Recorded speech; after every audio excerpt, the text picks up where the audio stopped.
Awesome. So welcome, audio everybody. confirmation, yeah.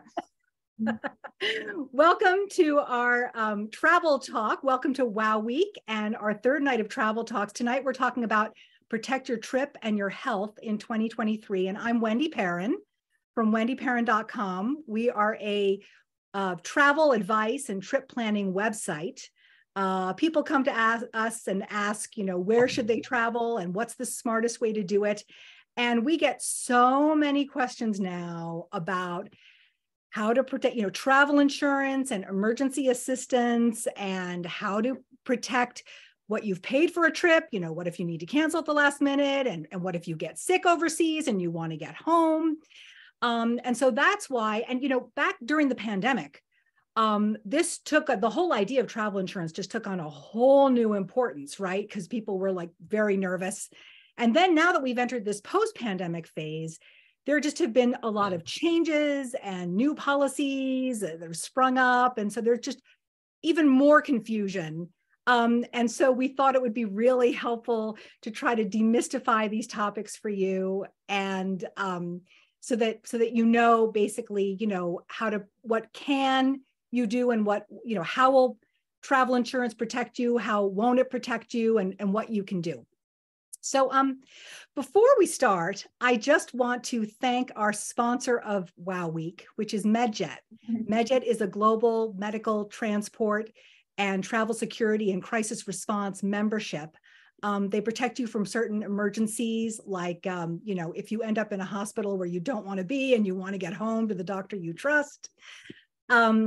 And MedJet was the first program of its kind in the US, and they've been adding new programs. Like when terrorism became a big thing, they added MedJet Horizon. And then when the pandemic started, they added transport for COVID. And in fact, MedJet Horizon, I have a family MedJet Horizon membership that's worked for my family ever since they started it. Anyway, they are our sponsor, and we want to thank them from the bottom of our hearts, because not only do they sponsor Wow Week, they also make it possible for the team and I to answer all of your questions that you send to us about travel insurance and every other topic. So thank you, MedJet. And now I would like to hand the reins here over to Brooke Wilkinson, who is the executive editor of WendyPerrin.com. And Brooke and I worked at Condé Nast Traveler magazine for so many years. And many of you know her because she's the one at the other end of your emails, all of your questions. And she's also our resident insurance expert. So Brooke, take it away. Thanks, Wendy. Hi, everyone. It's so great to have you all with us tonight. I have a bunch of questions to ask our two experts, and then we'll be inviting questions from the audience. So if you have something, a question you want answered, just look for the Q&A box in Zoom and type it in there, and we'll try to get to as many of those as we can. So as Wendy said, our topic tonight is protecting your trip and your health. And we've brought together a panel of experts to guide you through the decisions about these topics that will give you the peace of mind you need for that next trip. With us tonight, we have the best travel insurance guru I know, Stan Sandberg, who is the founder of travelinsurance.com. I've turned many travelers on to his website. I've used it myself, and they love how it works. You input your trip dates, the cost of your trip, your age, other variables, and the site generates side-by-side comparisons of a number of different insurance policies. And then you can look at the pros and cons of each and decide which fits your needs. And also joining us tonight, we have Sherry Howell of MedJet, which, as Wendy mentioned, is the Medical Transport and Crisis Response Membership Program, and the sponsor of Wow Week. Stan and Sherry, thank you so much for joining us again tonight. And I'm going to start, Stan, with just a kind of a basic question. Let's make sure we're all on the same page here. Can you describe what a comprehensive travel insurance policy covers? Sure. So first of all, thank you, Brooke, and thank you, Wendy, for having me again. Sherry and I did this panel last year, or maybe even a couple of years now running, and I always find it really interesting because I actually learn new things as well from the medevac side. So let's start with the basics of a comprehensive travel insurance plan. I think you can think about travel insurance having really two components: the piece that protects you before you actually leave on your trip. So that's protecting the investment in the trip. So if you have a lot of non-refundable costs, you can buy a travel insurance plan that's going to protect you against certain perils or events that could disrupt your trip, and you won't be out of pocket for those costs if you had to cancel beforehand. So we sometimes call those pre-departure benefits, and that's typically what you'll hear called trip cancellation coverage. The other side is the post-departure benefits, which consist of trip interruption coverage. So very similar to trip cancellation, but once you're on your trip, it's really about if something were to happen, you get COVID, something serious happens, and you have to end your trip early. Trip interruption coverage will also protect those the investment in your non-refundable trip costs. But on top of that, you'll also find, again, these post-departure benefits, including baggage loss, baggage delay coverage, and then really the big ones that I think most people are interested in are medical expense coverage. So that's going to reimburse you for medical costs incurred if you get sick or have some unexpected accident on your trip. And then medical evacuation coverage.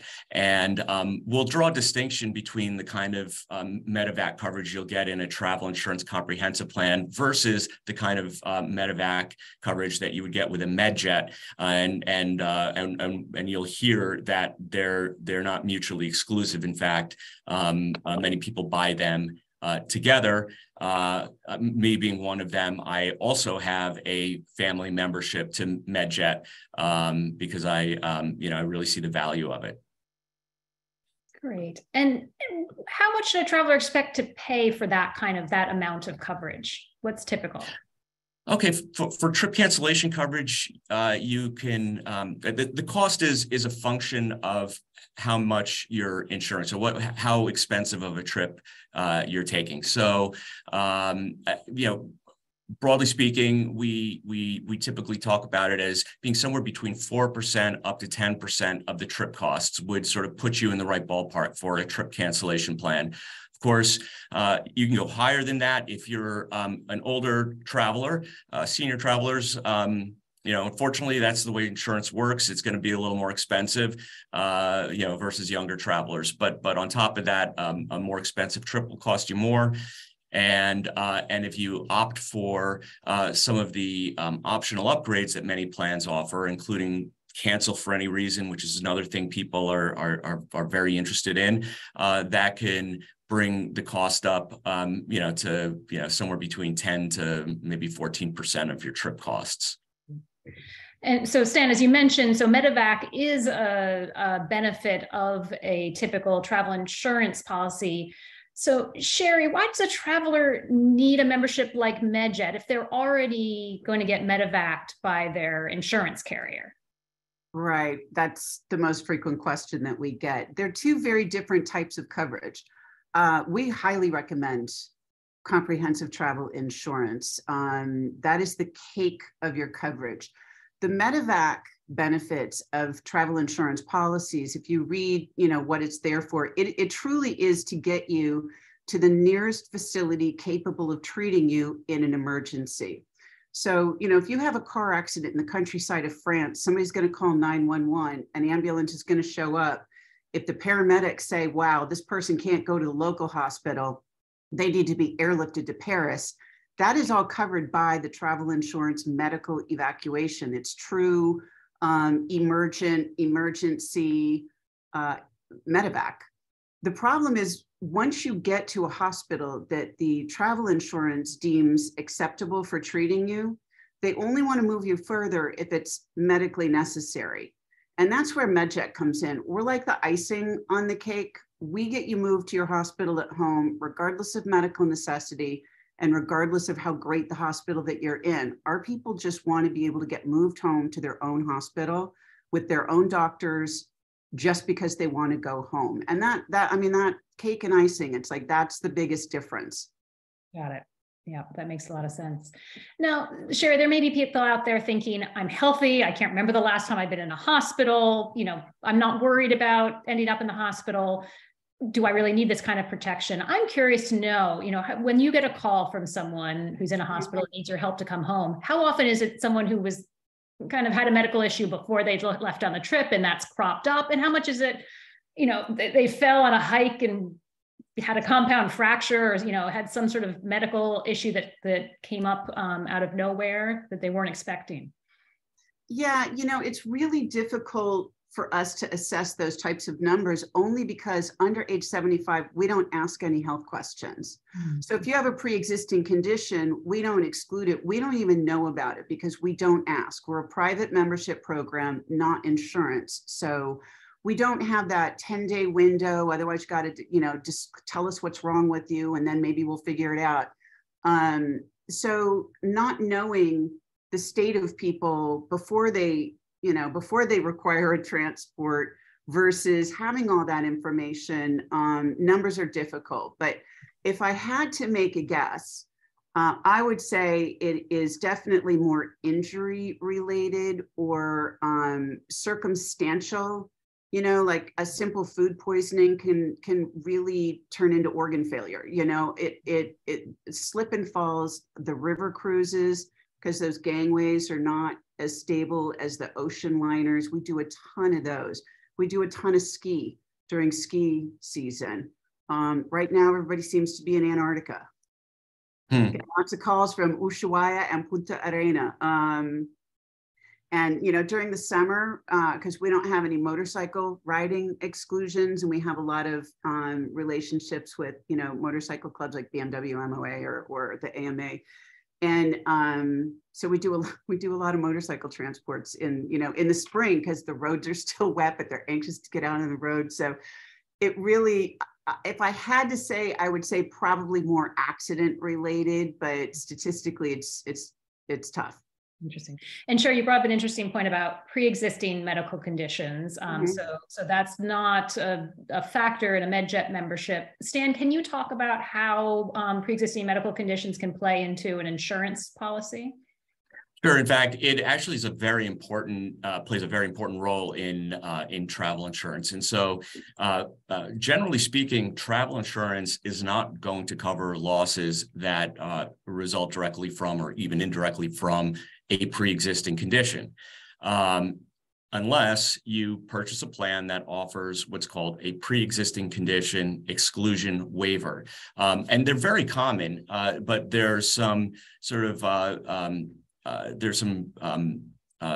specifications or requirements that you need to be aware of in order to qualify for that waiver. The first is that it's what we sometimes refer to as a time-sensitive benefit, which means that when you first start your trip planning and you make that first deposit or payment towards the trip, then the clock actually starts ticking at that point for this sort of time frame to purchase a plan to qualify for the waiver. That can range from 7 days from the date of that initial purchase up to 21 days from the date of initial purchase. But I think it's usually, we say think about it as a 7 to 15 day window that you have from that initial deposit to purchase a plan to qualify for the pre-existing condition waiver. And so, I wish there was a universal approach that all the providers and all the plans did. So we could say there's only sort of one thing to think about. Unfortunately, that's not the case. So every provider, and sometimes even across different plans from the same provider, you may have slightly different terms, like what is a pre-existing condition? There may be different definitions of it, but typically they're going to look back at your sort of medical history for the prior 90 days, sometimes it's 180 days, and determine whether you had some kind of a medical condition. You went to seek treatment. You had a change in treatment, change in medication, sort of a host of different things. And so then if the loss while traveling, if the injury or sickness or recurrence while traveling is really related to your pre-existing condition, it's, super important that you have that waiver in place, or else you may find yourself without coverage in those instances. So it really, and by the way, if this is the first time you're hearing about this time frame to purchase a plan with pre-X, we call it pre-X or a pre-X waiver, don't worry, there are plans that also offer the pre-existing condition waiver if you purchase the plan prior to your final trip payment. So if you're purchasing a tour and you've paid $50 today, but you're going to be making payments over the course of the next 18 months, so it's, a year out, you want to look for a plan that is tied to purchasing it prior to that final trip payment. And so, it's one of those things that we try to highlight on travelinsurance.com. It's always clearly, does the plan have a pre-X waiver? If, based on your trip deposit date, is it available even? But it's one of the more important ones. And that information is actually also very accessible in the travel insurance documents. And so it's one that is worth the extra few minutes to do a little research to make sure you understand what the particular plan is offering. Thanks. Now, Sherry, you mentioned the hospital, the scenario where someone's in France and they have to get to a hospital. Right. Why does MedJet require that someone be hospitalized before you transport them home? Mainly because we need a medical report. If you've suffered a cardiovascular, issue, you've had a bad fall, there may be underlying things that you don't instantaneously know what's wrong. So it's really, to us, it's just really important to get a full assessment and a medical report before we put somebody up in a plane at altitude for potentially, 10, 13 hours. Mm-hmm. It's the prudent thing to do. I have one more question in the medical realm before we move on to the other benefits of insurance. I want to pose it to both of you. Are there any ways nowadays that COVID is treated differently from any other medical illness? Or has it been, I know in the beginning of the pandemic, travel insurance policies were not covering COVID, and we've gone through so many permutations. It seems like pretty much now it's like anything else that could befall you before or during a trip. Are there exceptions to that? It's not, there's none for us. We were the first ones to add COVID coverage. It used to be a much more, when you had to test negative to come back into the country, it was a much more complicated process for us to get COVID positive patients back in, whether it was for COVID or, they slipped and fell. But I mean, right now, COVID's like anything else for us right now. So I think Stan probably is better equipped to talk about how that changed. Yeah, so it did change as a result of COVID. To the credit of the travel insurance carriers, they recognized that their sort of historical exclusion for pandemics and epidemics wasn't going to work in the case of COVID. So they quickly, changed course and started to treat COVID or consider it like any other unexpected sickness or illness. So it really is, wherever you see in a policy, a coverage that is related to the unexpected sickness, COVID would be included in that definition. I think the important thing for people to understand is that simply an at-home COVID test that tests positive is not going to be sufficient to, make a claim for a cancellation or an interruption. It's got to really be done by a licensed or professional physician, or in a lab, and then typically the language around a cancellation for this unexpected sickness requires you to be sick.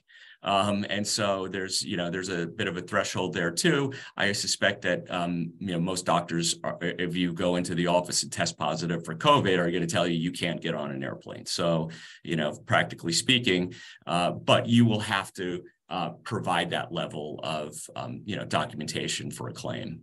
Got it. Okay. Yeah. I have one personal note on that was, and this was from personal experience. Most of the insurance companies, when they issue their policies, they have language that includes COVID. But there are still a few countries out there, and I ran across this, as COVID everything was relaxing, but there still are a few countries that will require proof of insurance to cover medical. Sometimes it's medevac that specifically does cover COVID. And not every policy, and I found out this the hard way, actually explicitly states that it's COVID that is covered. And I had a friend that I helped pick out a policy, and she got hung up at the boarding desk because her physical, it didn't say it specifically covered COVID. So if you are going to a country that specifically requires certain COVID coverages still, I don't know how many have they all kind of moved to include that language, or are there still some policies that do cover COVID, but they don't explicitly say that? Yeah, so you're right. There are some plans that are not going to explicitly say that in their confirmation of benefits or the confirmation of coverage. Right. But many will actually issue you, they call it a visa letter. So it's going to be a summary of your coverage with a very explicit COVID That's coverage what we statement. had to get last minute really fast. And it was, and if you are going to a country that is still going to require that kind of letter or proof for entry, you can always call the issuer of the travel insurance plan and request a letter. Okay. But for the most part, many of the providers are giving that sort of by default. Good to know. Good, yeah. Moving on to away from the medical coverage, airline issues have been in the news a lot lately, from Southwest's holiday meltdown to the FAA systems failure that briefly grounded all flights. How does travel insurance protect travelers who've been caught up in one of these airline debacles? Stan, can you speak to that?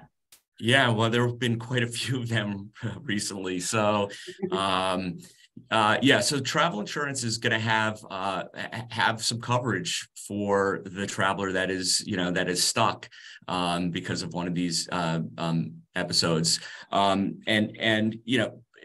it's pretty clear cut. If it's weather related, that's typically covered.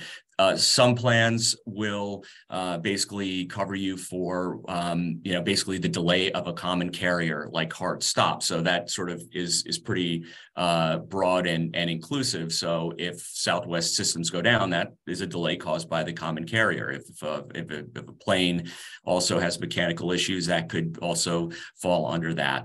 And so there's usually, a half dozen or so different sort of stated hazards which would trigger the trip delay coverage, and then and typically it requires a delay in excess of a certain number of hours. So if you're delayed by an hour, trip delay is not going to help you.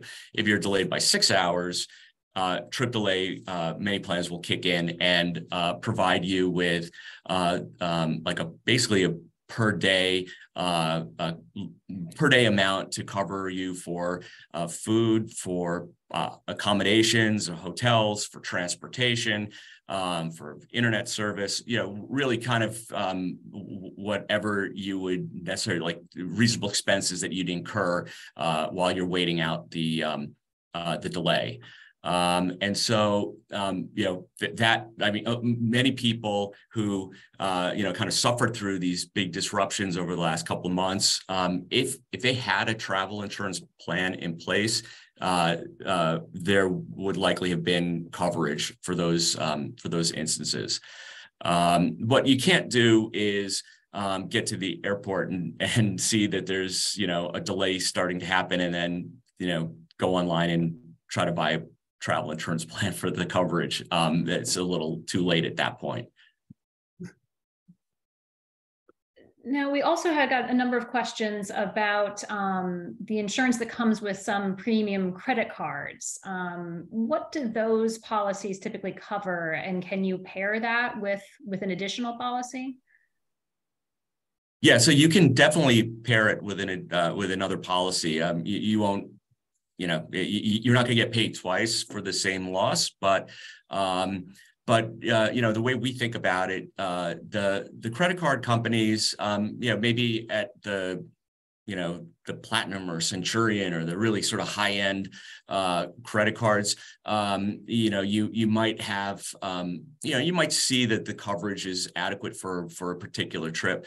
But when you compare the coverage that you typically find on with a credit card, it's much skinnier than even sort of a standard plan. If you were to go out and buy it direct from a comparison site like travelinsurance.com or directly from the insurance carrier, you're going to get better coverage, and you're going to get, generally speaking, higher coverage limits. You're going to get fewer exclusions, or you're going to get more, but differently, you'll get more sort of covered reasons for a trip cancellation. So, I like to think about it this way. If you have a sort of a travel catastrophe and you need to file a claim and you need sort of the support and services of a company, do you want to deal with your credit card company, or do you want to deal with a travel insurance company? Likewise, if I had an issue with my credit card, I probably wouldn't want to have to deal with an insurance company to handle it. So I really think you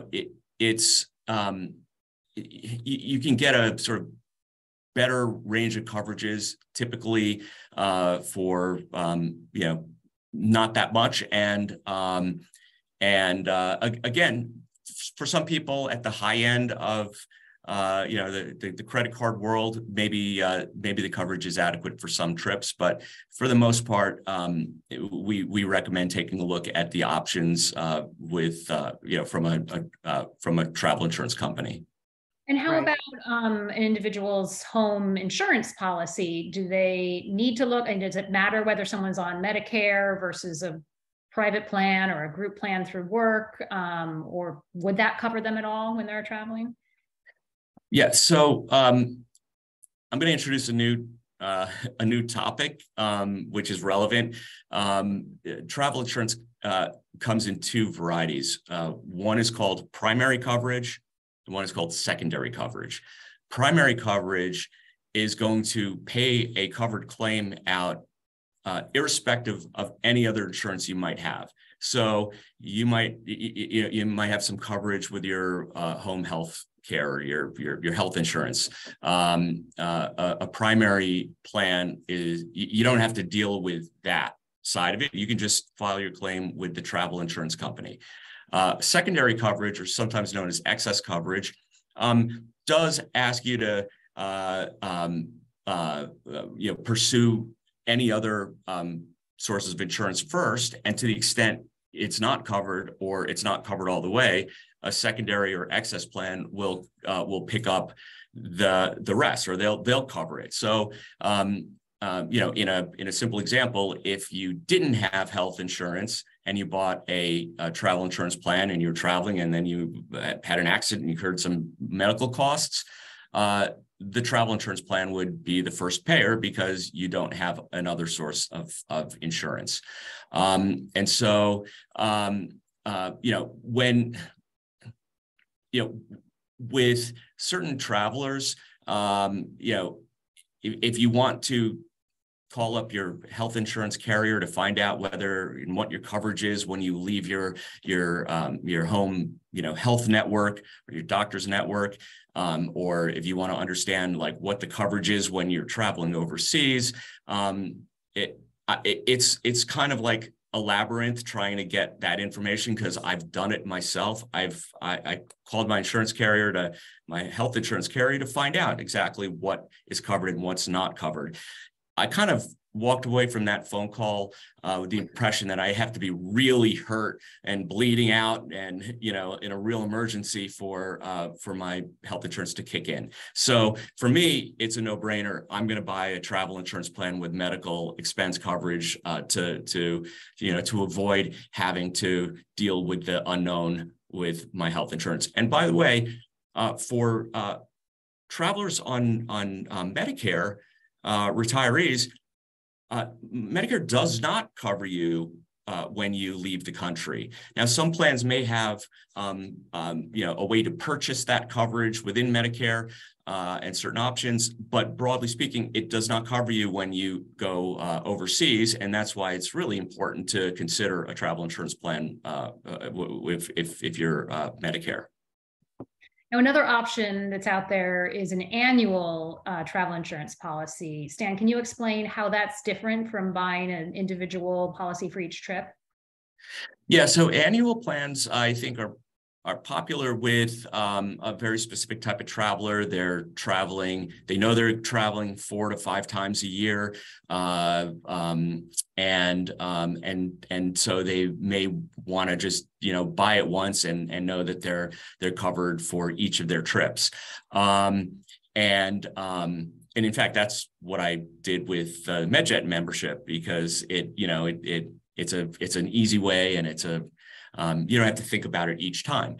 However, for most annual plans or annual travel insurance plans, at least, the coverage is more limited than a comprehensive trip cancellation plan. There are a few annual plans that will offer a certain level of trip cancellation coverage. Usually it's a small dollar amount. You can upgrade to higher dollar amounts, but it's basically a fixed amount for all of your trips. So let's say you opted for a $4,000 cancellation amount. It wouldn't be $4,000 for each trip. It's $4,000 basically a cumulative limit for the year. And so, there've been sort of, I guess if you have to go back and look at 2019 pre-pandemic, we actually thought that we'd start to see a bigger uptake in annual plans. We thought there'd be a growing popularity. We didn't see it sort of, we didn't see it happen pre-pandemic, and we really haven't seen, a huge demand for it coming out of the pandemic. So in the last 12 months, we haven't seen, people really haven't been asking for it too much. So primarily, but it's out there. Medical expenses during your trip that will crop Correct. Up. Which again is different from the medevac coverage. Which is, which is the I think the critical component, and again, Sherry's product is a good example of that. Yeah, so Stan alluded to this, Sherry. So you have MedJet has both individual trip policies, shorter time span policies, and annual policies. What's kind of the break-even point? At what point should someone go for an annual policy? 2 trips. 3 trips, you said? 2. 2 trips. Okay. Yeah, two trips per year. I would say 2 trips that last more than 8 days per year, and you might as well get. I mean, people buy the 30-day, and I honestly never understand why, because for $10, or I think it's maybe 15 now, you get the whole year. It's a pretty good deal. But I mean, some people do it, and we respect that's just what they want. But definitely, if you're going to travel more than two trips or more, then you're looking. Your best deal is the annual. It covers domestic travel too. So most people buy it for the big international trip. And honestly, 50% of our transports they took the big trip, they came home, they went to a wedding 3 states over, they slipped and fell, or they got, they went on their ski vacation that they go on every year with the family and they get whacked by a snowboarder. And sometimes they're shocked that they don't even remember that it works domestically, which is why, from a corporate side, we cover a ton of law firms and engineering firms and the NFL. And a lot of those are for domestic, like, we'll be covering the NFL when they're at the Super Bowl. So. And are there different products for older travelers on both sides of this? Sherry, can you speak to what MedJet offers for older travelers? Yeah, we don't have an age limit on who we'll cover. Under age 75, as I said, we don't ask any health questions. I mean, we're a private membership program, not insurance. So if somebody under 75 is joining up, they just join up online. There's no medical question. Over age 75, that becomes our diamond membership, and that's for 75 to 84.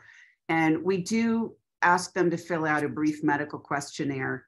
Their doctor answers about 6 questions. Really, we're just trying to look and see if there's anything really significantly wrong. And then 85 plus is our platinum membership. I wish I knew who one of our oldest platinum members. Every once in a while I get in there, I was like, oh, that is so great. They're still traveling. That is amazing. There's not really a limit. It's health-based. And Stan, are there certain insurance products that are meant for older travelers or more? No, not really. There's no age limit for travel insurance. I think, again, the most important thing is a consideration of health and are there pre-existing conditions? And so you want a plan that has that waiver I talked about. Now, I see there are a lot of questions in the Q&A that I want to get to. The only thing we haven't touched on yet that I would love to touch on briefly before we address those is just, the idea, as Wendy mentioned at the beginning, of terrorism and political unrest. Can you both speak to what insurance and a medical or an evacuation service, how that supports a traveler who's in a situation where they feel that their safety is at risk? Who's first? Sherry, please, you can feel free if you want. We have what's called MedJet Horizon. And it is all the same medical transport benefits as MedJet Assist. It adds a 24/7 emergency crisis response line. The technical things that it covers are things like violent crime. If somebody's a victim of a violent crime in a foreign country, I wouldn't wish dealing with the police in a foreign language after you've been traumatized by yourself on anyone. So, they would have somebody there to help walk through that process. It covers kidnap for ransom. If somebody just disappears, I get this one for all of my friends whose kids go study abroad, because I know I'm going to get the phone call anyways, and I want at least a team to be able to track down the missing kid. And it covers terrorism. It covers political threat. It covers blackmail and extortion, natural disaster. We added pandemic right before the pandemic. That was interesting. We had a ton of people just trapped all over the world, including a Forbes writer, which was really interesting because we got a story out of it. But honestly, even though they're specific covered events, you can call it anytime you don't feel safe. We get phone calls, all the kids stuck in on the train during the riot in Chile, a production crew in South Korea when, North Korea was threatening to blow up South Korea. We've had people, stalked and not feeling safe, and they, dispatched a crew to get them back to their hotel and get them to the airport safely. So it's a little bit more lenient than I think, and Stan can talk more about government hard triggers and known events and imminent bodily harm and the things that travel insurance kind of draw the line at, but ours is just, if you don't feel safe, you can call. Yeah, and to piggyback off of that, in travel insurance, it's not sort of a ubiquitous benefit. You don't see it sort of as a standard benefit in most plans. It's generally you'll find it in the more premium plans. Sometimes it is sold as an upgrade. Different names you might hear like security bundle, an optional security bundle upgrade. You'll find that in some of the travel guard plans. Although some plans will again include it, the benefit is non-medical evacuation or sometimes a political or natural disaster related evacuation. And so the coverage is somewhat similar to what Sherry just talked about, but it's really if it's civil unrest, if it's rioting on the streets, if there's a natural disaster or you're in the midst of a government evacuation or mandated evacuation, those would be instances when that coverage would kick in. I guess the important caveat there is that there are places which you shouldn't be traveling today. So if many insurance carriers will have sort of restricted destinations, and so you can't even purchase insurance for those typical destinations. Generally it's if there's a war or conflict in those countries, you'll see those on a restricted list. But even when they're not restricted, if you're going into a destination that is maybe rife with unrest, where you it's sort of a foreseen risk, then again you might be in sort of the gray area of coverage there, and so it's important if you're going somewhere where you have a question about that, it's important just to pick up the phone and talk to the travel insurance carrier and understand what the specific coverage says. Right. Well, Wendy, have you been taking a look at the questions coming in? Are you ready to ask? I have indeed. And I have to say, I am so proud of our very savvy readers and travelers and viewers. These are really some great questions. And some of them touch on topics that you guys have already addressed, but you know what? I think it's still worth going through some of them because even if they have, because these are important issues, it can be hard to wrap your head around them. For instance, Karen asks, is it worth getting canceled for any reason coverage? Do many people get this? And as we know, it can be really expensive. I mean, Stan, what's your quick sort of take on, that? So a lot more people are purchasing cancel for any reason today than we saw pre-pandemic. I think that's really driven by the flexibility that cancel for any reason offers.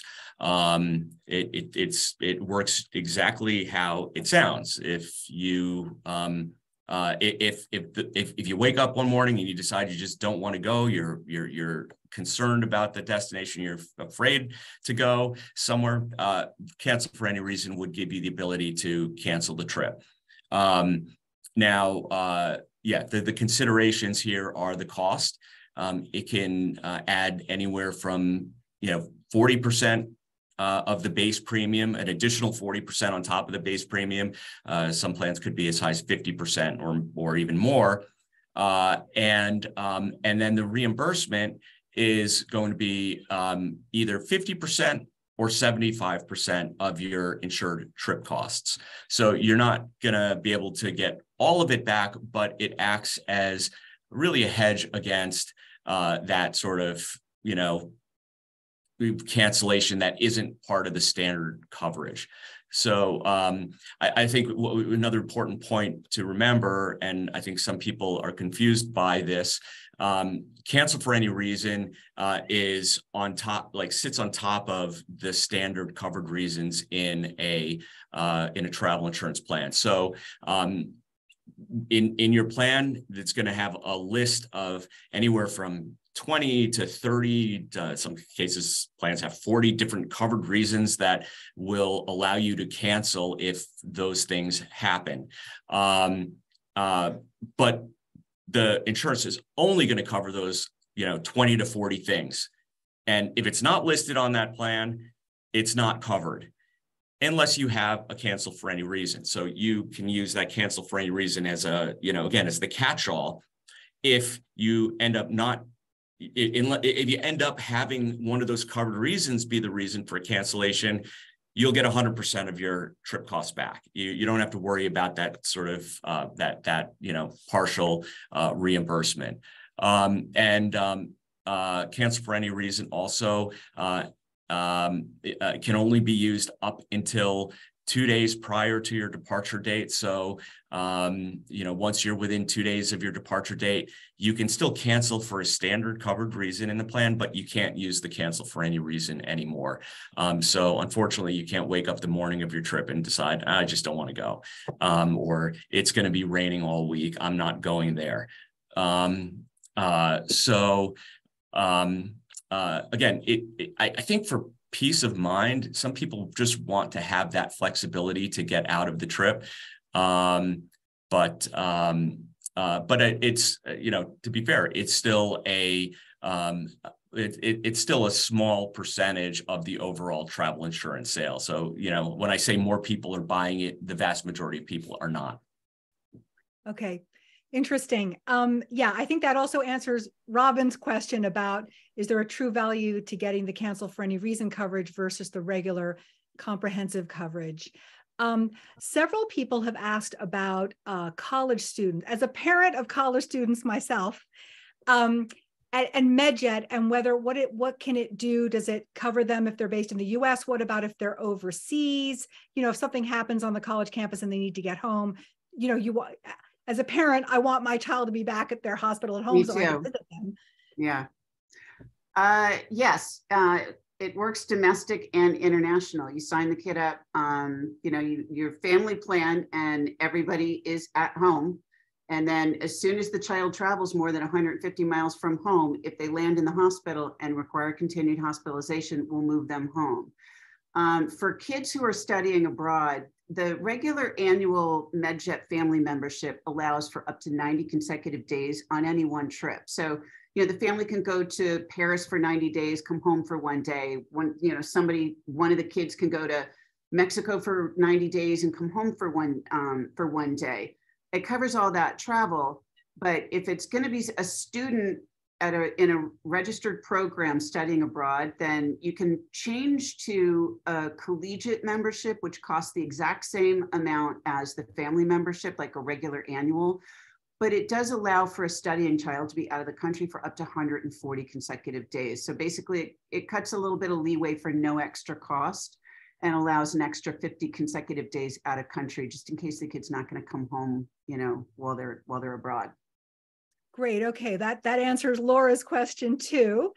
Several people have asked about the 75-year kind of limit. Like, for instance, one person is asking, the MedJet policy for more than 75 years seems to be restrictive, requires a physician evaluation. Are people with pre-existing conditions deemed ineligible? No. Okay. It really is. We had to pick a number. As you can imagine, the instance of use over age 75 increases significantly. People are getting older and they get sick. They're a little less stable. We have tons of people who there's absolutely, there's no reason why they shouldn't be traveling. But we do ask that I think there's about 6 or 8 questions, and then a form, you send the form to your doctor. You only have to have seen the doctor within the last year. They answer 6 questions about you, and it's really we're just looking for major issues. But none of it precludes joining. There may be an exclusion if something is really recent, or if, we can't even, there's not even a list of what is or is not excluded. Everything is evaluated on a case by case. And really, we're just looking to make sure that the doctor feels that the person should be traveling and that there's not some imminent danger. And I mean, there's no obligation. Anybody can request the forms and we can send them out and take a look, but well, Karina is asking about, is MedJet membership limited to residents of North America?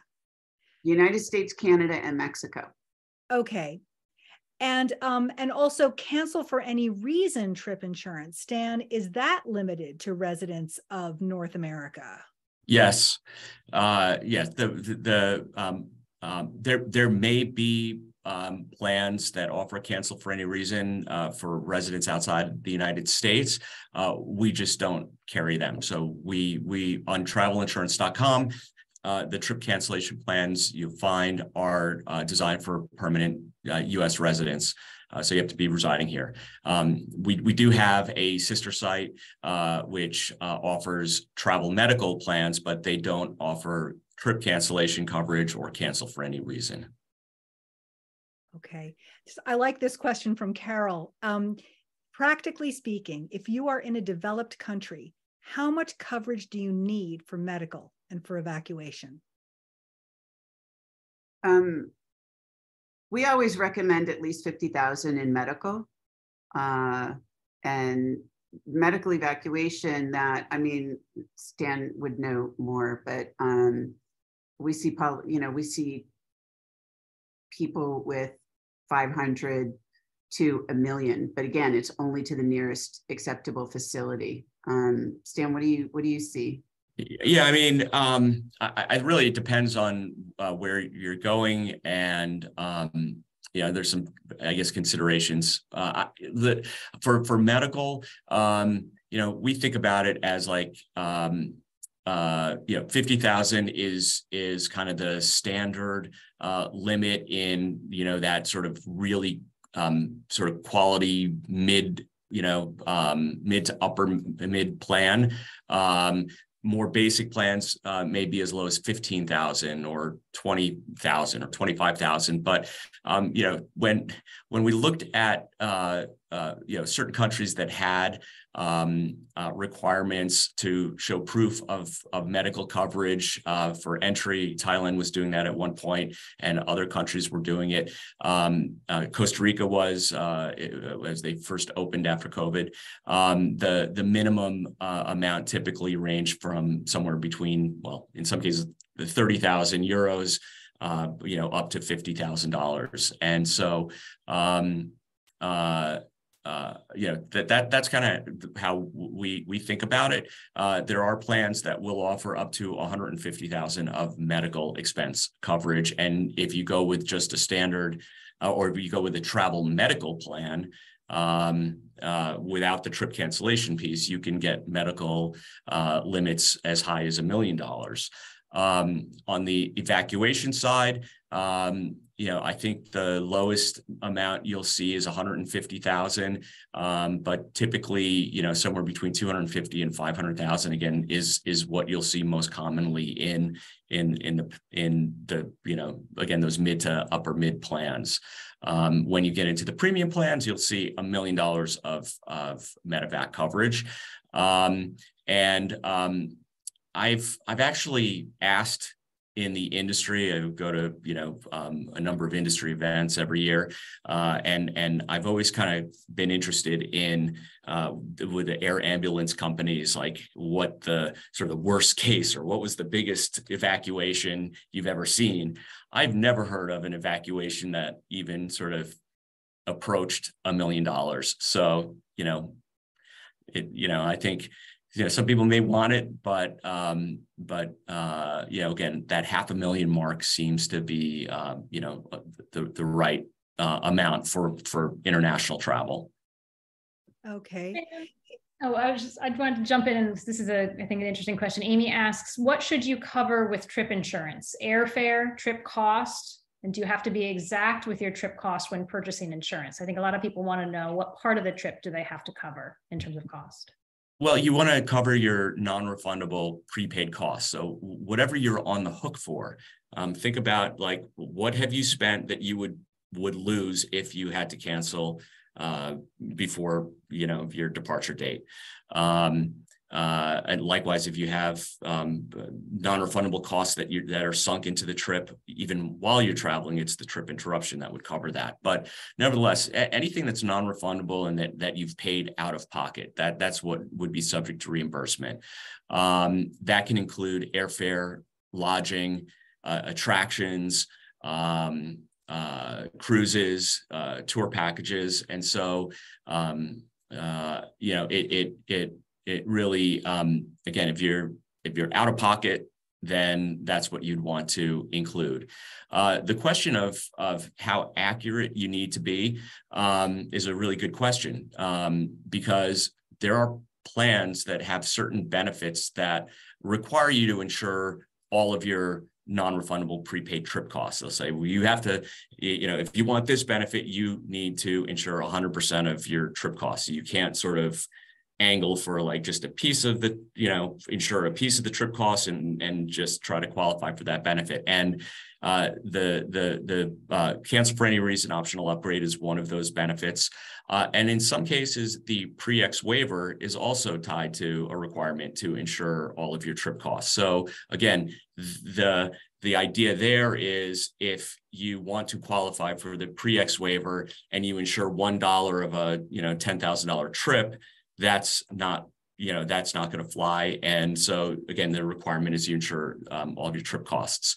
And it's important that you do, you do follow sort of the letter of the law there. And so you want to, if you don't have the exact number, you can always, estimate a little over. You should try to, make sure you've, insured over the number versus, risking insuring under the number. The good news about that is that travel insurance, their pricing, many of the pricing tables that are used to sort of factor into the premium are based on ranges of trip costs. So if, for instance, the range band might be $2,000 to $3,000. So if you have roughly $2,100 of cost, but you're not sure if it's $2,150 or $2,050, round up to $2,150 because it's probably not going to have an impact on the cost of the insurance, and it will then have you meet that requirement to having insured 100% of your trip costs. What if you're using miles for your airline ticket? Great question. You can't insure miles or rewards travel. So points, rewards, miles are not insurable in a travel insurance plan. But does it, so you don't have to count that? Like you wouldn't have to know the value of it? No. Okay. Well, some plans will offer basically an amount to reimburse you for the cost of either redepositing miles, or if you have change fees associated with that. But the value of the miles is not insurable. Okay. There are some great questions here about how about travel insurance to cover political unrest if the situation is current, but your trip isn't happening for another few months? And somebody else was asking about the situation in Peru, and has MedJet had to rescue people from the Peru situation? So can you talk a little bit just about the whole, I know you have already, but just the civil unrest that's covered? Every single situation is something completely different. What we cover is political threat. And so if there is, technically that's what we cover, but we had an instance where the security providers were telling us that because we don't get a lot of the specific reports back because it's usually very private. I can say that there were people stuck on, remember the Yellow Vest riots on the Champs-Elysees, like the first ones before everybody realized that they were demonstrations that then turned into riots. There was a couple that was stuck in the middle of that. They thought it would be really fun to go photograph it. and they got trapped. They got really scared. All the hotels and all the hotels and all of the shops, the restaurants, they all just pulled the gates down and it was done. They did help them out in that situation. They coordinated with one of the hotels that they happened to know the security.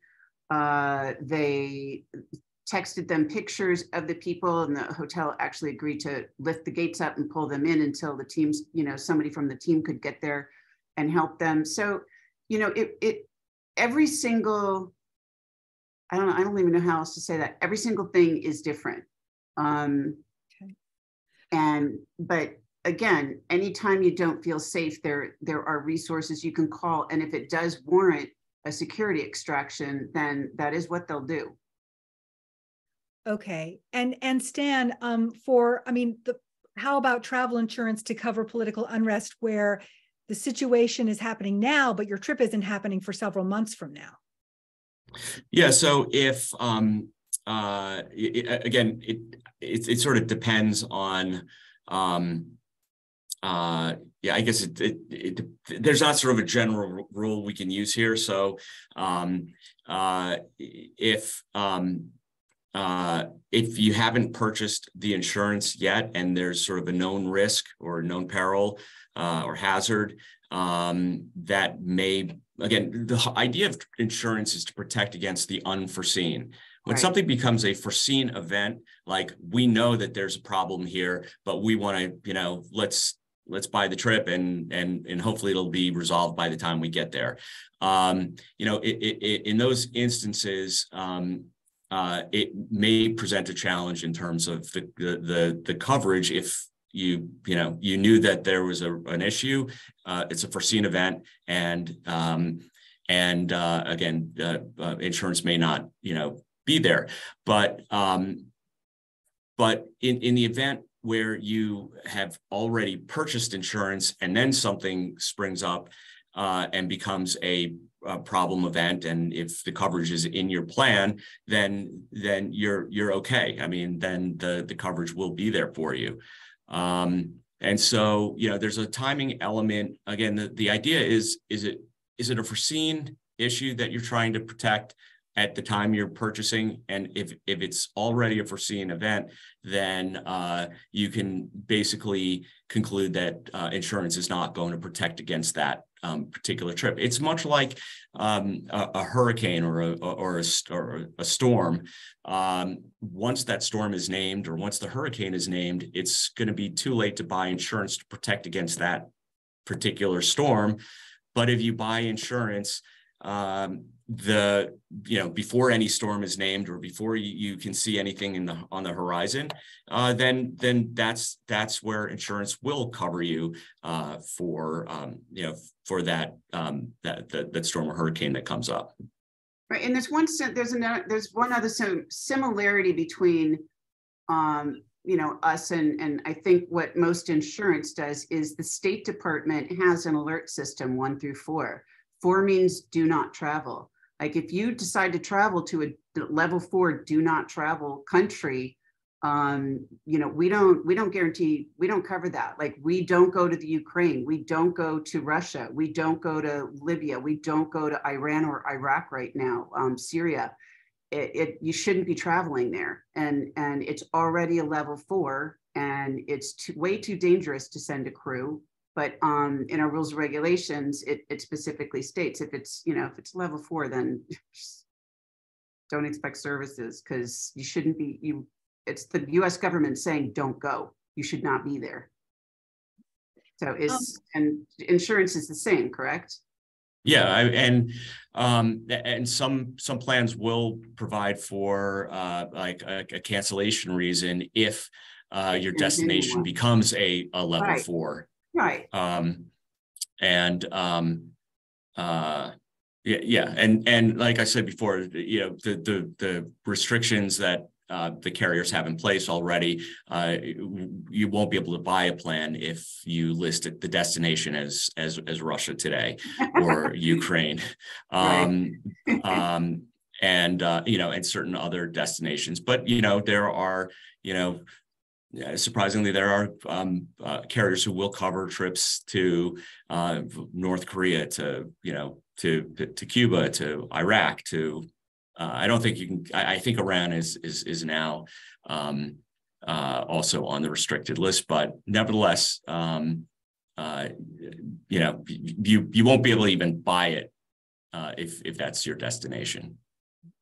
Okay, so it's already past 8 o'clock. It's 8:06. And I mean, we have more questions than when we started. It happened last year. Somehow we have many more questions than when we started answering them. So do you guys have, I don't know, I mean, I don't know how much time more time anybody has, but people really want their questions answered. Can we stay for maybe another 20 minutes or so? Is that okay? And we can just really try to kind of go quickly, or is that? Yeah. We'll just go as quickly as we can everybody can get answers. So like a lightning round. Yeah, exactly. That's what we did last year. Are there any particular ones you see that you think we really need to get to soonest?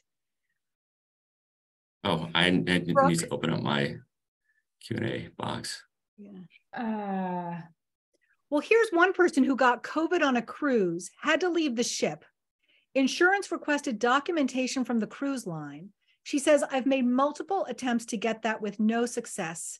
Do I have any recourse? That's interesting.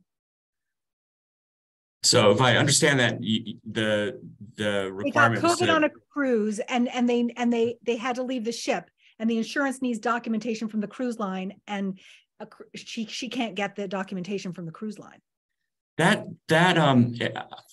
I mean, cruise lines are relatively experienced in these kinds of situations, like medical emergencies on board and evacs off of a ship. So I'm surprised that they haven't been responsive. I know that many suppliers and travel companies today are kind of under an enormous pressure because of the volumes of travelers. And so I'm not saying that's an excuse, but it seems like that's a piece of information that should be forthcoming and relatively easy to get. So,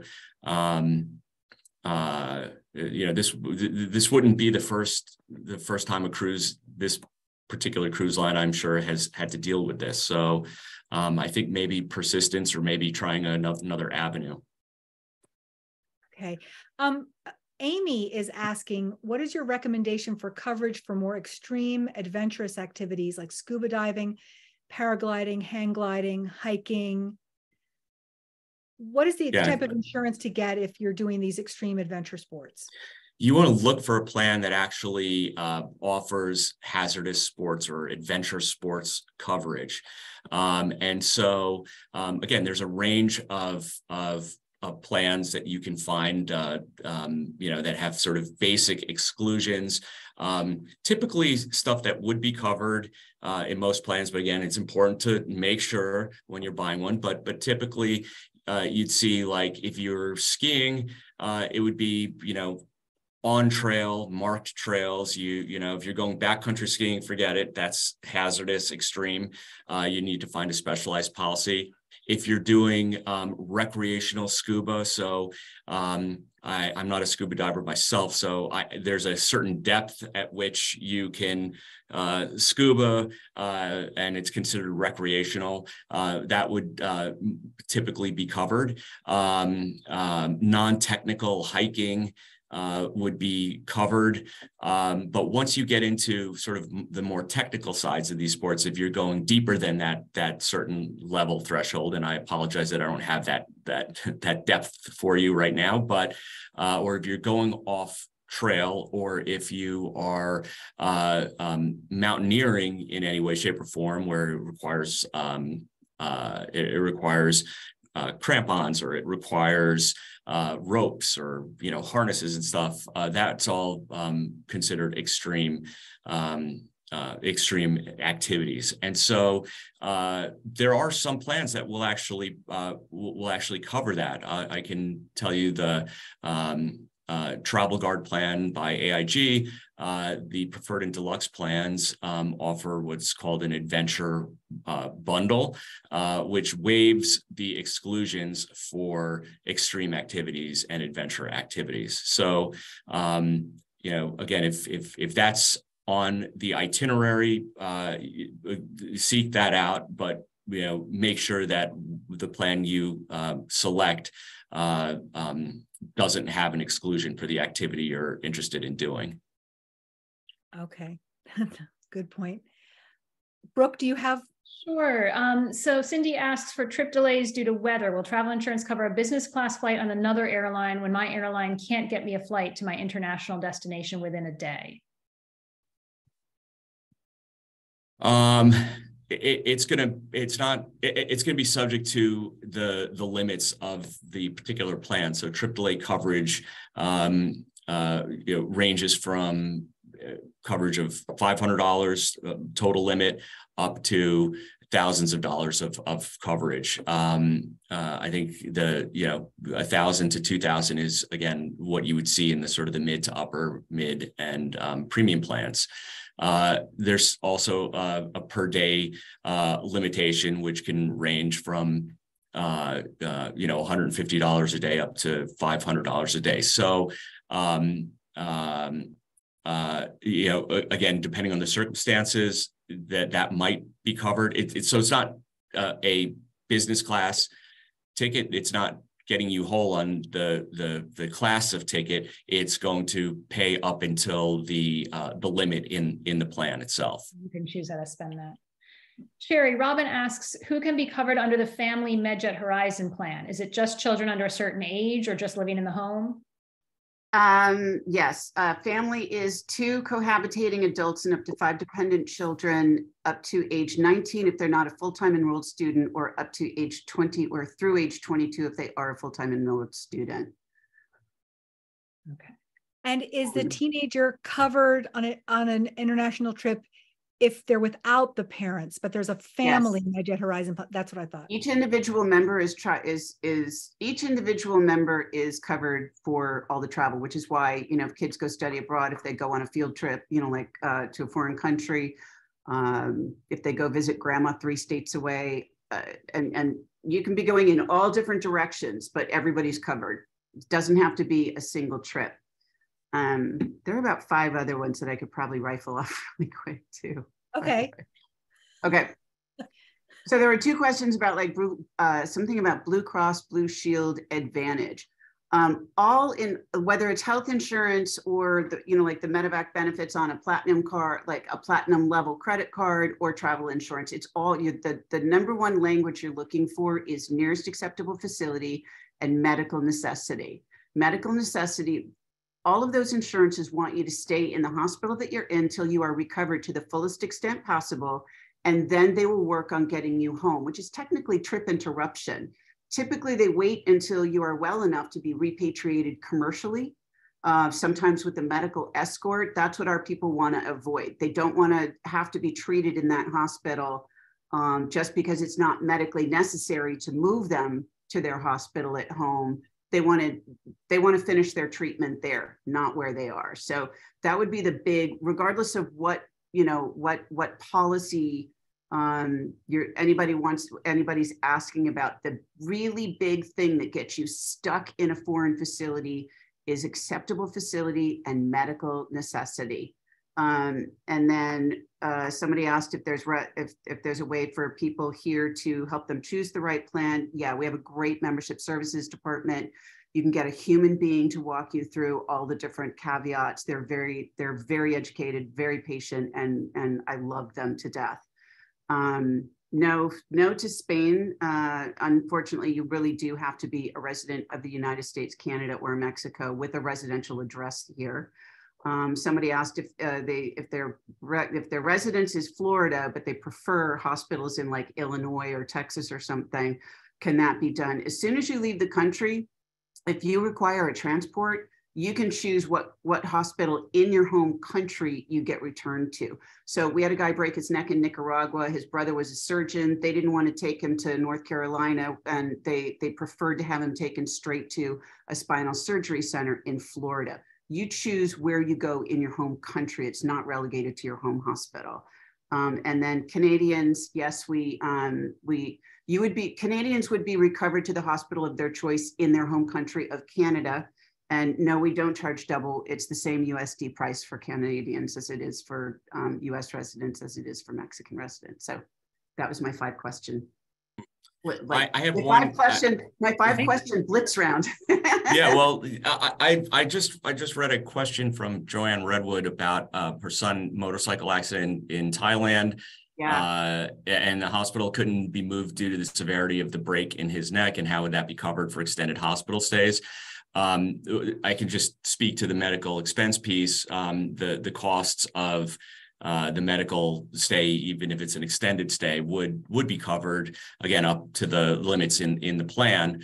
And then, the question of the medevac piece, I think, is Sherry, you touched on this, which is if the doctors determine, the experts determine that someone can't be moved because of the medical risks, they have to wait until they're stabilized. That's how it would work in a travel insurance evac benefit. But maybe you have a different experience with MedJet. No, I mean, it requires stability for transport. Yeah. But, on the other end, and I use this one as a real life. It was a honeymoon couple, and they went to Fiji, and the last night of the thing, the guy dove off the hut, broke his neck. They took him to the hospital on Fiji. It couldn't handle it. So they actually, insurance did the right thing, and it medevaced him to Tahiti, and they were able to stabilize it. And then the guy was in traction. Unfortunately, they had a very low amount. So the family was raising, they had a GoFundMe page trying to raise $180,000 to get him moved home because they'd capped out on their travel insurance. She was stuck there because she didn't want to leave him. The rest of the family couldn't afford to go, spend 3 months with him in traction. If in that instance, if they can actually get on board of there was another question too about what kind of airplanes it is. If it's a medical, if it's an air ambulance transfer, then it is it's a flying ICU.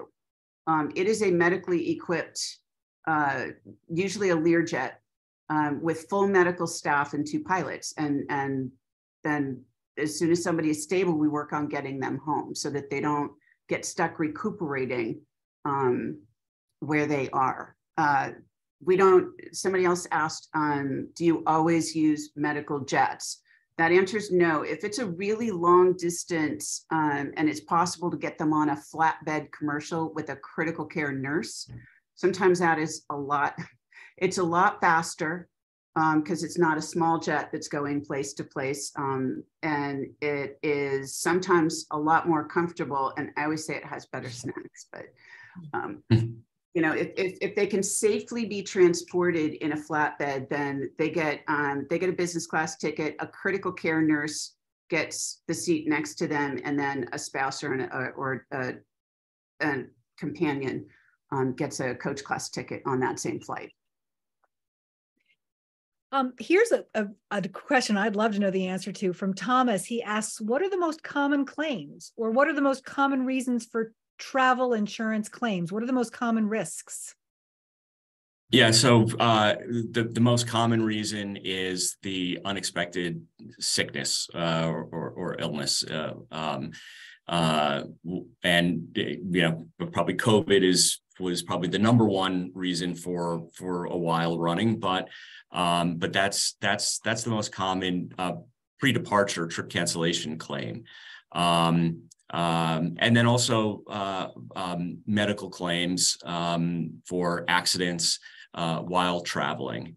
I guess, and to just be fully transparent here, travelinsurance.com doesn't administer claims on behalf of our insurance carrier partners. So we don't have the sort of specific insight into like what are the actual numbers and how many claims.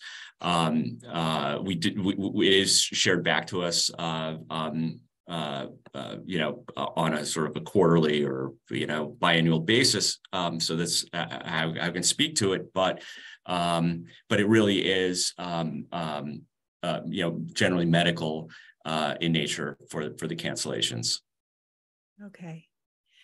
Al is saying, we've talked about credit cards before, but just to make sure we've answered this. I have a few credit cards that include travel insurance coverage for cancellation or interruptions, 24-hour accident coverage, common carrier travel accident insurance, etc. Can you get plans with limited coverage to cover what the credit cards don't cover? So you can actually buy a comprehensive plan which has trip cancellation coverage, and you can actually exclude the trip cancellation piece. So I'm not suggesting that this is what he was specifically asking for, but it's a way to it's a way to get all of the other benefits of the plan. So the emergency medical, the evacuation, the baggage, the trip delay, the baggage delay. And so if you go to a carrier site or you go to a comparison site and use 0 as your trip costs, it's going to come back with the cost of a plan excluding the trip cancellation piece. So that's a way to get kind of a skinny down version of the coverage. So if you feel like you've got enough coverage on trip cancellation through your credit card, that might be one way to do it. Does that reduce the cost of the travel insurance a lot to take out the trip cancellation piece of it? Oh, it's significantly, because the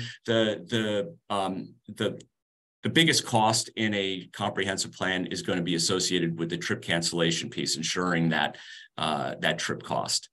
And so when we were talking about 4 to 10% of your trip costs, if you eliminated the trip cancellation piece, again, depending on your age, you could be looking at plans in the $40 to $80 range that otherwise might be in the hundreds of dollars if you were insuring the trip costs. Right. Irene asks a question here that I know is super important. Do you recommend purchasing insurance from the cruise or travel company versus getting independent quotes? I think she means, using a third-party insurance versus the travel company's insurance. It really depends on what the cruise or the travel supplier is offering. When you're shopping online, if you're buying your airline tickets or you're buying your hotel, you're booking your hotel online, generally they're going to offer you an opportunity to insure that component when you purchase it. We don't think that's the sort of the best approach, because if you insure the airline through that sort of checkbox, you're still going to need to insure your other non-refundable costs later. So then you're going to have a different kind of coverage, different plan. And so you can actually, again, the benefit of going to a third party is to be able to insure the entirety of your trip under a single plan, as opposed to having it sort of fragmented between different suppliers. But sort of go back to the question, and I know this should have been sort of a lightning answer here. It really depends on what the supplier is offering. I think there are a lot of cruise lines that actually have very good coverage, and so it's that's worth considering. But it's also important to find out what they're not going to cover. They're not going to necessarily cover your flights inbound or any excursions outside of the cruise itself. So that might be a consideration. We've still got 18 questions here. Brooke, are there any that that you see? It's like a lot of people are going to have the same questions as Yeah. Robin asks, if a couple purchases trip cancellation insurance, will it potentially cover cancellation for a single member of the family, allowing the other member to stay with a travel plan? So essentially, can one person cancel? Maybe one person gets sick, they decide to stay home, but the rest of the family wants to take the trip. Can they get the reimbursement for that one person's travel? Yeah, in fact, each individual effectively has their own coverage under a multi-person plan. So if you're insuring a family of 4, each individual in that family has a set of coverages under that plan. And if one person gets sick, but the other 3 decide they still want to go, that's fine. The reimbursement will be for that one person's share of the trip costs. We still have a couple of questions. I think there's still a little bit of confusion about insuring airfare. Karen asks, so business class air tickets are refundable, including your trip cost? And Thomas asks, should you insure airfare out of pocket costs if you get future airfare credit for your airfare cost? So Stan, can you talk about, whether you should be including the cost of airfare? Yeah, so what you would include is anything that is, again, non-refundable or subject to some kind of cancellation penalty or fee. So if it's, if it's a refundable ticket and you have no risk of losing money on a cancellation for that ticket, then you do not need to include that in your insurance trip costs. Okay.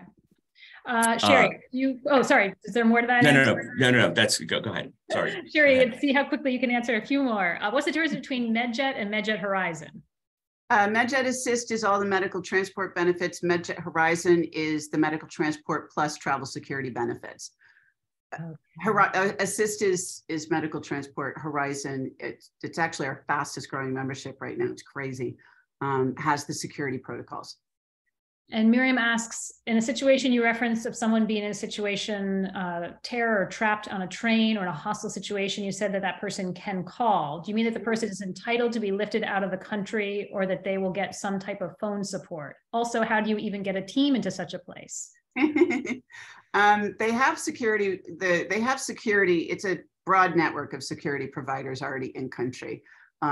It's very difficult to answer a question like that because response is very different. If somebody's in the middle of a hurricane, they didn't leave, then it's not like somebody can go extract somebody from the middle of a hurricane because they decided too late to leave.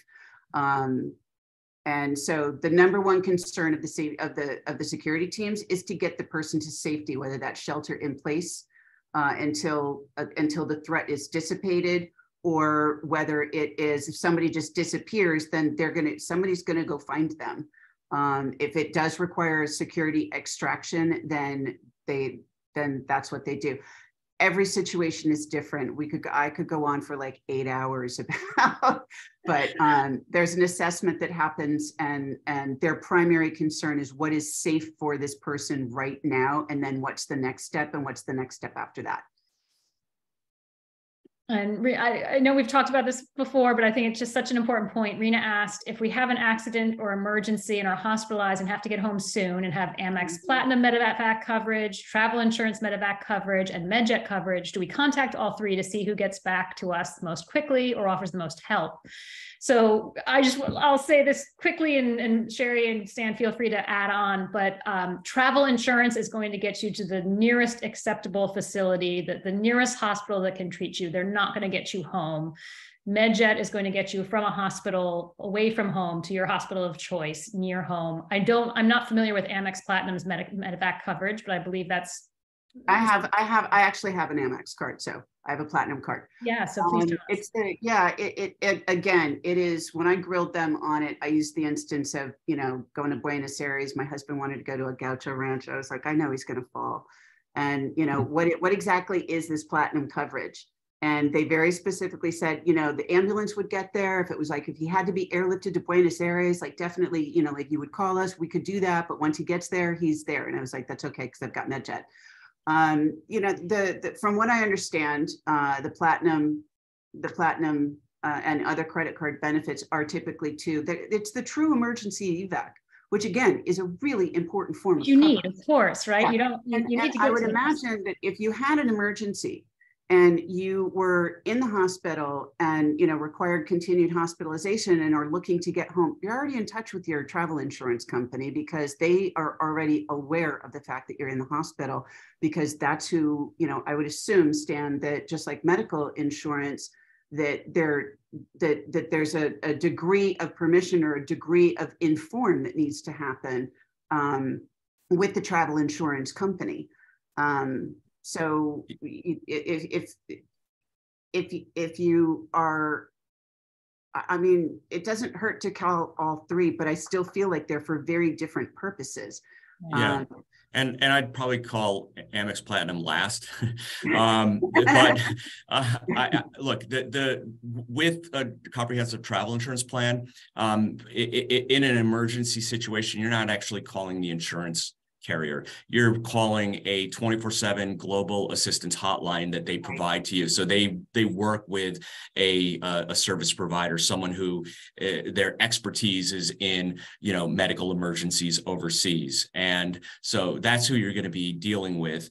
And so, you know, calling that number, calling, you know, a MedJet, I think you're going to get that sort of rapid response that you would expect in an emergency situation. And you're going to get someone who can help you navigate through that crisis. You're not going to have to sort of learn it for the first time. And I have one quick story to share, that these companies know what they're doing. They have regional specialties. So the third party or the emergency services company in Asia might be different from South America, but they have these regional specialties, and they understand the nuances of even trying to get someone out of a hospital. So in some countries, you know, there's maybe a benefit for them to keep you there longer than you'd like. And so these providers, and I'm sure with MedJet as well, know how to sort of extract you out of the local hospital to get you home. Right. And, you know, the good thing about MedJet is, again, we're not insurance. It's a membership program. And if you are hospitalized and require continued hospitalization and we arrange transport, you don't pay anything. There's no claim form after the fact. Like there's no bill, there's nothing. Like we handle 100% of the costs, and maybe about a month later, depending on what your condition is, you'll get a call from one of our transport team just checking in on how you are and seeing how your experience was. We get calls for, you know, invoices and bills and where's your bill, and we're trying to file with the insurance company. It's like, we don't subrogate. We don't expect the insurance company to pay us back. We pay for everything. That's it. I love the fact that Anita is catching a flight from Honolulu to Newark, and she just asked this question, which is have we spoken about best policies for people over 65? They're going to beaches, resort with their family, and they want to know how to insure it. I mean, is there an issue with policies for people over 65? What's to know? No, I mean, for comprehensive travel insurance, no. It's going to be the same policy, exact same policy that someone who's 35 or 45 will buy. And the only difference is going to be, you know, again, as I said before, the older you are, the more expensive the plan will be compared to a younger traveler. But that's it. There's no special consideration for someone over 65. Right. Okay. Brooke, are there any other questions here that we feel like we've got to answer? We've kept you all for so long, and we're so grateful that you've been able to spend so long with us. Thank you. We've still got 11 questions, but are there any here that look like, you know? I mean, they're all good questions. I hate to leave them unanswered, but I know we're kept people. I always like the domestic ones. Like, do I need to insure a 10-day domestic trip? If you think if there's any chance you might get injured, which, right, that that's a risk every day we step outside our houses. I guess the question is whether if you have health insurance, like, you know, let's say that you're going to a very expensive. Yeah, I mean, I think up until about 2 years ago, I didn't even know that you could insure domestic travel trips. Yeah. I guess I have one maybe possible warning for Robert, if he's still on, but he mentioned that his travel agent for Portugal is Portugal based, and bought a comprehensive policy with COVID from a Portuguese or a provider in Portugal. Any downsides is common. It's not common. And I don't know what the downsides are, but I feel like there would be a lot of downsides to buying insurance from a Portuguese issuer when you are in the U.S. because the claims and filing, trying to get reimbursed for things, it generally happens after the fact. So that seems like that'd be a real challenge. Yeah, how much consumer. And by the way, I'm not even sure. Like, typically, there's insurance is regulated in the U.S. at least, and so you can't buy it unless you reside in the U.S. And I would assume that there are some requirements and regulations that govern the sale in Portugal, but I wouldn't do it. Speaking of overseas, there's a question here from Kathy about is it important to purchase insurance from rental car companies when renting overseas? Do either of you want to answer that? I mean, from my personal experience, I think I've rented a lot of cars in a lot of countries, and I think it's important to get the insurance. I think it's really important to what you need to be insured one way or another. So what you do is you want to see, does your credit card cover it? Like, for instance, American Express has their premium car rental protection program that you can sign up for, and that works pretty well. You need to be covered somehow, because a lot of things can go wrong, and it can be very, very expensive if even just one pebble, chips a little bit of paint off your rental car. So, but does anybody else have anything to add about rental cars? Well, I fall into your camp, Wendy. When I'm traveling internationally and renting a car, I will always use the insurance that's offered by whether it's Europcar or others, because again, the idea of trying to navigate a system, I'd rather have it self-contained, and by the way, you're going to also be able to purchase additional kinds of insurance. In a travel insurance plan, you're only basically buying, a collision damage waiver. So, so it's really one particular kind of insurance. There's certain exclusions and again, I feel like for car rental, go with the car rental company. Okay, very interesting. Yeah, well, it's certainly the most sort of okay, something happened to the car, then if you bought it from the car rental company, you're right, you don't need to worry about it. You can just walk away. Yes. Unlike if you've done it through some other system and you have to fill out a whole lot of paperwork and, is it primary? And maybe be out of pocket and then get reimbursed. Right. Okay.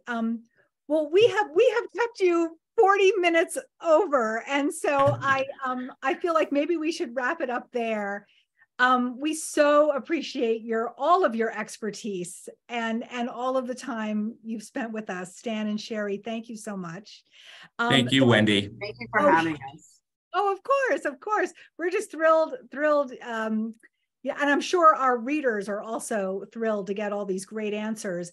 There are a few questions left. And you know what? If any of you still do have burning questions, please send them in to questions@WendyPerrin.com.